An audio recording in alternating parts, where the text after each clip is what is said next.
So thank you so much for this invitation. I was looking forward to having this discussion.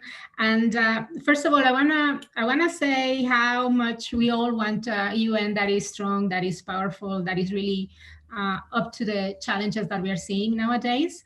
Unfortunately, I have to say that the UN is actually facing one of its biggest crises, and that is that of the multilateral system as a whole. So now we are facing a pandemic, an economic recession, even a potential famine, and I would say that the UN does not need cosmetic, but real transformation. And this is for me really important, because the question about what is the meaningful participation we want in this current times, we actually don't want to participate in meaningless spaces and in meaningless conversations. I will say that, for instance, the UN is now, on the one hand, being an amazing entity. It has the full potential and the brilliancy of its UN staff, but I will say it's underutilized. I will say also that the UN human rights rapporteurs are like the rock star of underground human rights and social movements activists, but they're not the rock stars of the UN entities as a whole.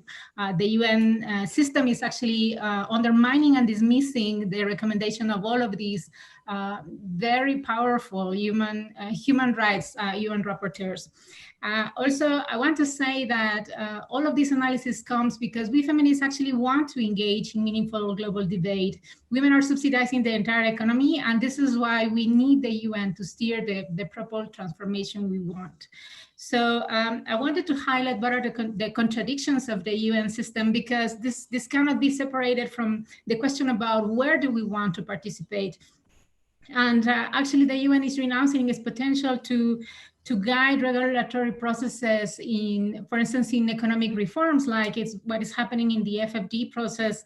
It also allows the incoherences of the Bretton Woods institutions to keep on violating human rights by repeatedly recommending austerity measures, by repeatedly undermining the environmental measures that need to be set in place to promote a decarbonization process. But also, the UN keeps on renouncing its historical and political role it should have in steering humanity where it needs to go, by insisting that the UN is only serving and catering to member states' mandates.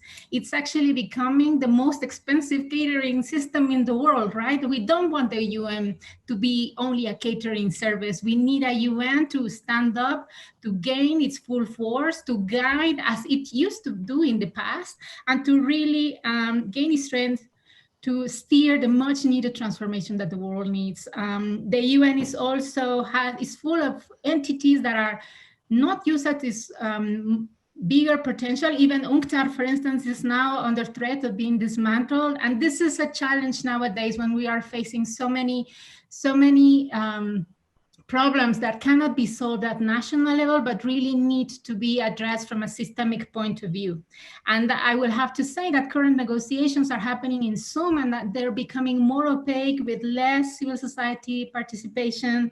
And all this solution through silent procedures is actually adding more pressure on small countries, because they need to now submit to the decisions of bigger and larger blocs. So this is really problematic.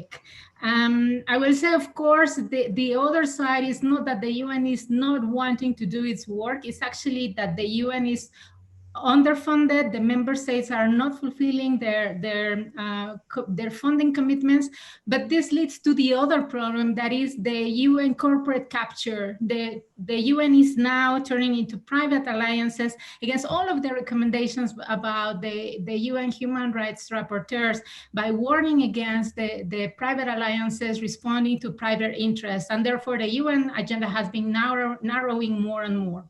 So where do we, civil society and social movements, really want to participate? And this is where I want to say it's my most meaningful inputs in this conversation, is that first, we want to participate in controlling the financialization of development. the UN is only focusing on national solutions rather than really addressing the systemic dynamics, and therefore it's allowing the markets to steer their pathway to a so-called development that is not really recognizing the planetary boundaries. Second, it's actually, I will say, it is becoming complicit in this corporate takeover of the developing narrative on their private profits. So the second would be that we really want to engage in the trade agreements and the processes on investor-state dispute settlement, because these are undermining the global progress. Third, we really want to participate in eradicating the corporate tax abuse and tax evasion. We know that this is the true draining from the global south to the global north, and the UN is allowing some powerful countries to use a very narrow interpretation of illicit financial flows by saying, oh, the problem is corruption, while we know that corruption is only responsible for 35% of loss of national revenues, while corporate flows are responsible of 60% of those flows. So we really need to stop interpreting on their technicalities the challenges and really go to the core of the problems. And this is why the UN, the civil society want to participate in a global tax body that is really addressing taxation reforms. We also want a debt workout mechanism addressing unsustainability of debt. We want to achieve a binding treaty for businesses and human rights. We want the UN to promote a just and equitable transition for people and the planet. And we want an international economic reconstruction and systemic reform summit. So we also want to do that by not being prosecuted and harassed by doing it. And finally, I will just say, to close my remarks, we need poetry. We need poetry in the UN. The UN keeps on using its same empty words that are really now nauseous, giving us nauseous, because they keep on using the very high principles and values under a very low standard. So we need poetry to reimagine and to reassign value again to our dreams, to our hopes, and we all need to put our poetic efforts into it, and the civil society and the social movements are really ready to do that. So thank you so much. Emilia, would you like to go next with regards to the question about the social reconstruction summit? Yes, of course. Thank you for that question. You know, this proposal of an international economic reconstruction and systemic reform summit has been an idea that the civil societies organizations for the Financing for Development Forum and the Women's Working Group on FFD had been suggesting, but this idea has been undertaken as well by other social movements such as the Feminist Response for COVID-19 and other groups, because this is actually an idea that has been supported by the economic justice movements, in the sense that the COVID-19 has unveiled different multi-layers crisis, and it refers to the trade dynamics, to the food systems dynamics, of course, health, but it's impacting every layer on life. So rather than leaving it into the isolated response on the one hand on WHO, on the other hand of FAO and stuff, the UN needs to really have an encompassing conversation that is democratic, that is really addressing all of the point of views, and not leave it to a working group. And there is also a space for this. I was talking about a proper regulatory dimension that the UN needs to have, that it has its full potential under the Financing for Development Forum. So we were thinking that this can be a process that we can start discussing and take it to the General Assembly. And this summit may happen at the end of this year or perhaps the beginning of next year, depending on the conditions. But we think that there is a need to really discuss this in a democratic manner, in a comprehensive manner, but really taking into consideration the crisis of 2008, in which there were isolated solutions that really took more people under poverty and led to more concentration of wealth. So this summit, from economic reconstruction on the one hand and really systemic reform on the other, could really deliver on what we expect from the UN at this point, and not leave it as well into the isolated powerful bodies of powerful countries like the G20 or the Paris Club and so on. So that would be the idea. I just wanted to say another thing about a question I saw on PPPs.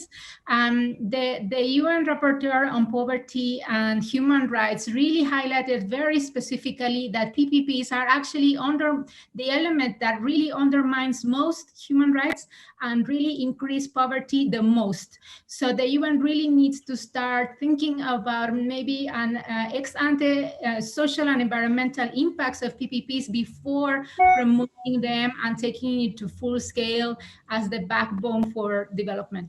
Thank you. Well, Emilia, is that something like the Reconstruction Summit that you had mentioned earlier? That's an extra question for you now that we have this new information here, but I don't want to preempt any of the other things that you wanted to say. Thank you. I really wanted to address the role of the IFIs, because I wanted to say their role is not to do what they've been doing in the past years. That is their role. Their role is stop adding conditionalities, to stop intervening in the policy space and narrowing them down by conditionalities, to stop supporting fossil fuels, to stop promoting mega projects that are undermining the intergenerational rights, the ecosystem and the biodiversity integrity, and on. And I'd say the IFIs have been co-opting the economic responses that also need to have a political side. The IFIs have been rejecting the idea of working under the human rights framework, saying that they are only a technical bodies and not political, but human rights are also technical, and the IFIs have all this time rejected the notion of acting under a human rights framework. The other problem I see is that the UN has been having a more humanitarian approach to development rather than sustainable development as an encompassing framework from which humanitarian response is only a point of entry. So this is limiting the capacity of the UN to really bring up systemic proposals. And I wanted to add also about this issue about human rights and the EU and other developed countries. I'd say they are great champions of human rights in political discussions, but what we really want is to have human rights in operative decisions, like in trade decisions. That is where we want human rights.